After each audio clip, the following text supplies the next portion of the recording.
Hey guys, it's your girl Shonna Etienne. It's good to see you today. We're going to have a short video here, or at least I'm going to try to keep it short, about Kenneka Jenkins. Now, Kenneka Jenkins was the 19-year-old who was found dead inside of a freezer while at a hotel party with some friends. And this is not the kind of video that you think is going to be about with me trying to analyze what happened and talk about her friends and see what went down and all this crazy stuff. I'm not going to do that. In fact, I think it's disgusting that a lot of people are doing that. I think it's so heartless that people are doing that because no one is really considering the impact that that is having on the family. And I think that Kenneka's mother has it hard enough. The fact that her 19-year-old baby is not with her anymore. I myself am a mom of a 19-year-old. And when I hear this story, or when I first heard the story, and even when I listen to the story over and over again, I get like sick to my stomach because that baby could have been my baby. So this is not going to be a video about formulating new theories or new narratives about what happened. I think it's disgusting that people are doing it. And I think people need to have some respect for the family and allow the family an opportunity to grieve in a way that they need to grieve. No one needs to come onto social media or YouTube, whatever the case is, and see stories about their child and start putting all these thoughts and these narratives in this lady's head.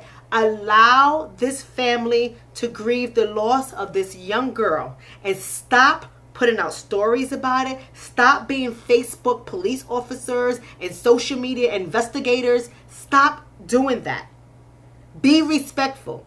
Because truth be told, had it been one of your family members, you wouldn't want anybody to do that to you. So I'm not going to make this video about what happened to Kenneka and trying to break down deaths and who's responsible and all this other stuff. I'm not going to say that, but I am going to touch on some points that I think is important for us to discuss.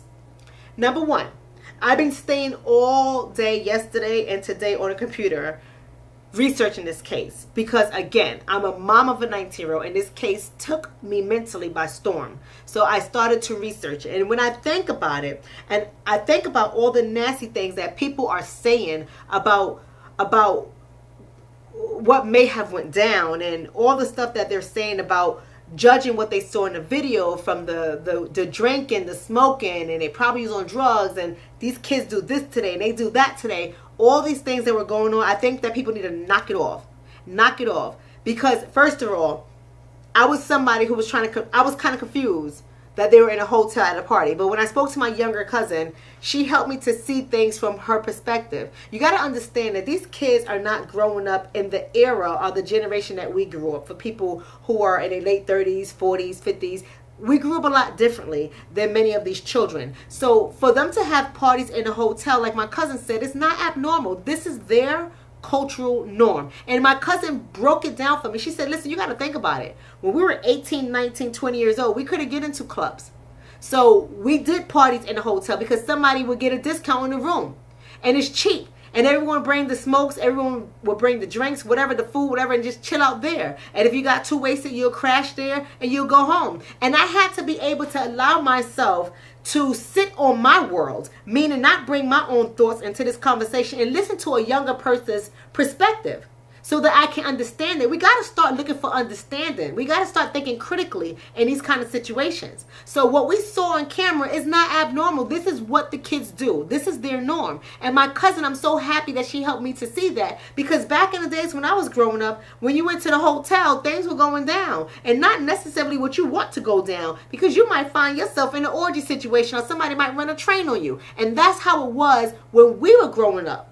So when she's saying it's not that that stuff don't happen, but you know, the truth is that stuff can happen in a house party too.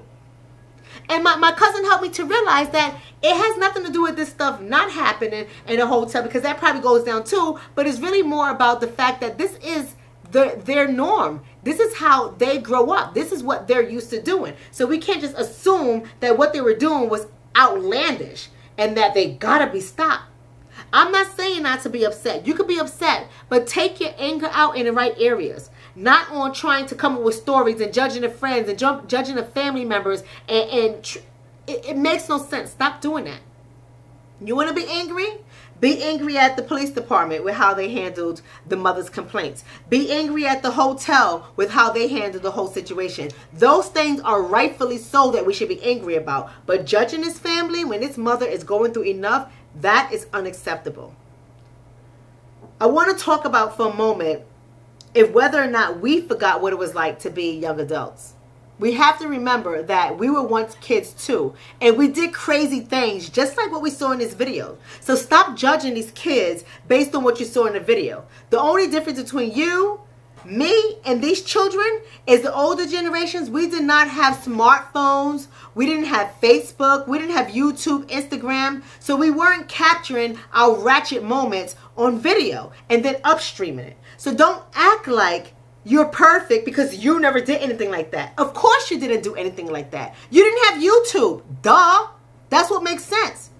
If you think about the context of which we're speaking about and the norms that we are in right now, the culture that we are in right now, these children are digital natives. Let me educate you for a second. These children are being brought up in a digital world where everything is happening digitally. Everything is going on that way. People are training this way. People are going to school online. We even have cryptocurrencies, digital money. This is what is happening in this world right now.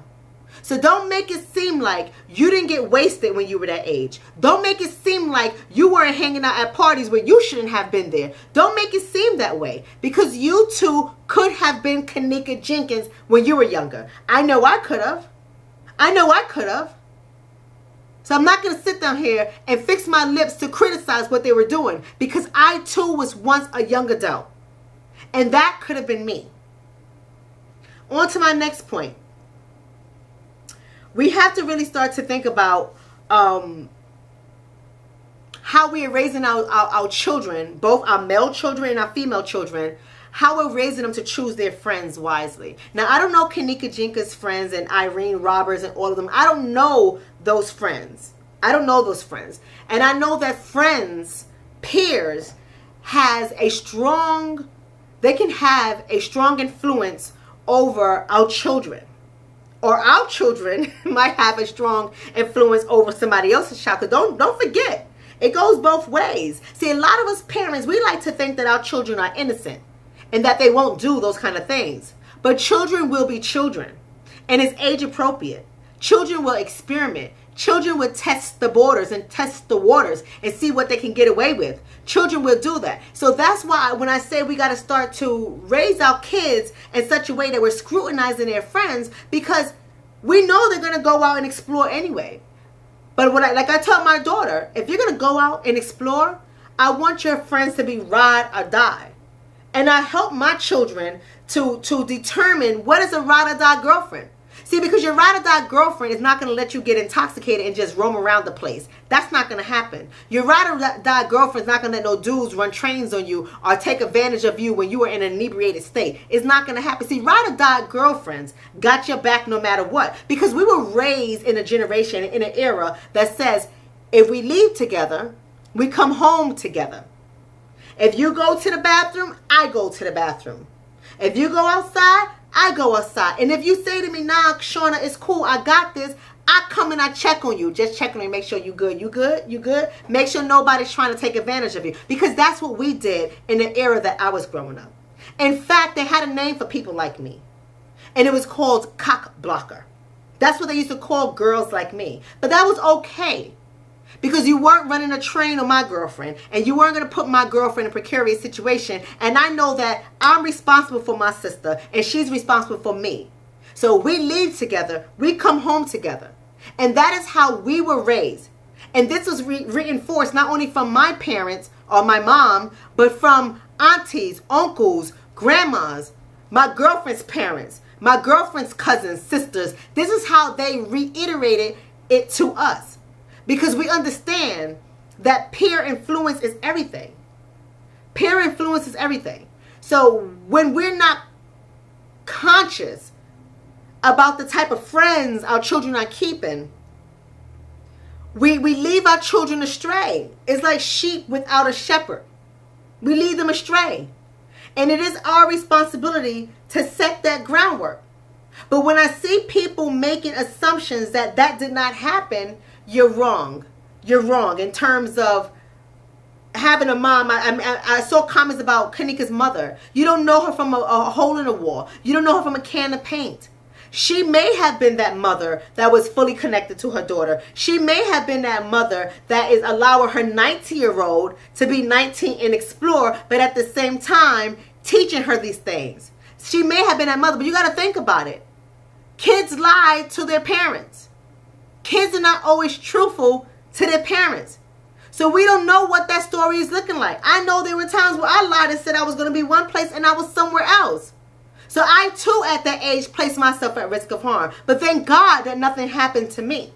Thank God. I could have been Kenneka Jenkins. So I caution people about putting your mouths on other people, because we don't know if she had a mother that was neglectful. We don't know that.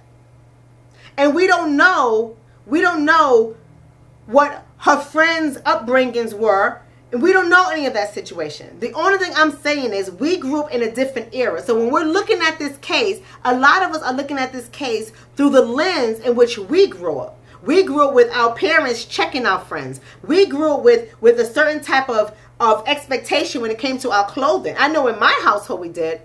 If you came over to my house and you was looking like you ain't have no sense, my mama told you. My mother be like, where you going with that on? Oh, your mother let you come out the house like that? All right. Shonna, you ain't got no clothes in your book bag, right? Open up your book bag. Let me see what's in your book bag. That was my household. Oh, no, you can't get that skirt. Take that skirt off. That skirt got to be down to your knees. That's how I was raised. So when we're sitting back and we're looking at these tapes and we're trying to make sense of what happened, we're looking at it through our own lens. The only thing I'm saying is we have to put our judgments aside and try to understand it from what they were going through that night. Now, I'm not making any excuses. From what it looks like on the video, it doesn't look like it was a ride or die situation, like we in it together. I'm making sure I got your back. But I am not in a position to say that her girlfriends were not ride or die. I don't know that for a fact. I don't know that for the fact. I don't know that she was set up or not set up. I don't know if she was raped or not raped. I don't know those things for a fact. But when we start to formulate these opinions on social media, I just feel that it's not respectful to the parents. So I end this video by saying we have an obligation to our youth and our young adults. We do. And we have gotten away from the culture where adults were snitches when it came to kids. And what I mean by that, I couldn't cut school on my block and have an adult see me on my block and my mother not find out. Like, that didn't go down because adults were nosy. Oh, I saw your baby get in the car. I never seen her dressed like that before. Where she, you know what she got on? That's how we grew up. I grew up that way. And I'm pretty sure many of us did. So I'm saying that we got to get ourselves back to that kind of era where we are checking our children and we are checking other people's kids without being afraid that it's going to be some beef or it's going to be some pop off when we do that. I understand that some kids are quite disrespectful. I understand that some parents are disrespectful when they fight you. I get all of that. But it comes a time when we have to realize that we are all responsible for keeping Kenneka Jenkins alive. We all have a responsibility in that. And that is how we choose to teach our children, how we choose to set the standard for our children, how we choose to model appropriate behavior for our children and their friends in our community and the other kids in our community. We are responsible for that. Nowadays, everybody wants to be Cardi B and everybody wants to be Nicki Minaj. But what happens to setting the standard? We can't control the music, but we can control how we communicate to our youth what it is to be a queen, what it is to be a king, what it is to show respect, what it is to love your body and love yourself. We have wounded kids, and we also have children that have children. Children who are ill-prepared, who are ill-educated, are miseducated, and they grew up to have ill-prepared and miseducated children. And we cannot keep sitting back and watching this stuff happen and feel like it's not our responsibility to say anything.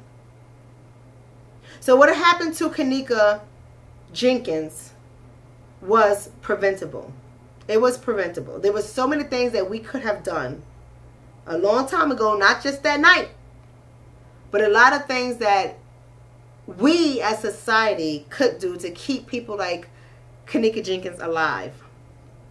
And in terms of that night, I feel that Kenneka Jenkins' death was preventable. We have to change our culture.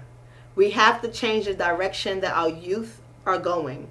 We have to get back to the basics. We have to start loving each other, immensely loving each other, genuinely loving each other as a community.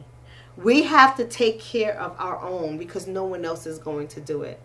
So this is just not about women and how women should carry themselves, and they shouldn't wear that, and they shouldn't be in a house in a hotel with men and all this stuff. But we know that we can't stop that kind of stuff from going on. They were young adults.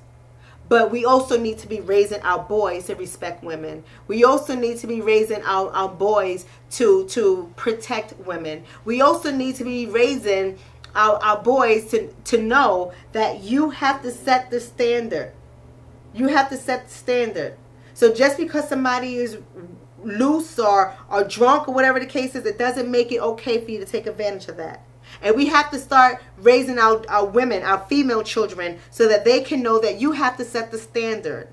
You have to carry yourself in a certain manner. Guys only want one thing. If you're with your girlfriends and guys, they don't leave your girlfriend alone. So at the end of the day, we are all responsible. There's not one entity or one person that can be blamed. We are all responsible in keeping people like Kenneka Jenkins alive. So that's all I have for you guys today. I want you guys to follow me on Facebook. Go to Facebook at Dr. Shonna. That is DRSHONNA. That is my Facebook handle. You'll find me there. My name is Shonna Etienne. I'm so delighted to be able to come on here and speak. This is a no judgment zone. This is not about judgment. This is just about offering a different perspective, a different point of view on an unfortunate situation, because not all things are preventable, but some things are preventable, and I believe that this death was most definitely preventable. Love you guys. Follow me on Facebook, and I'll speak to you soon.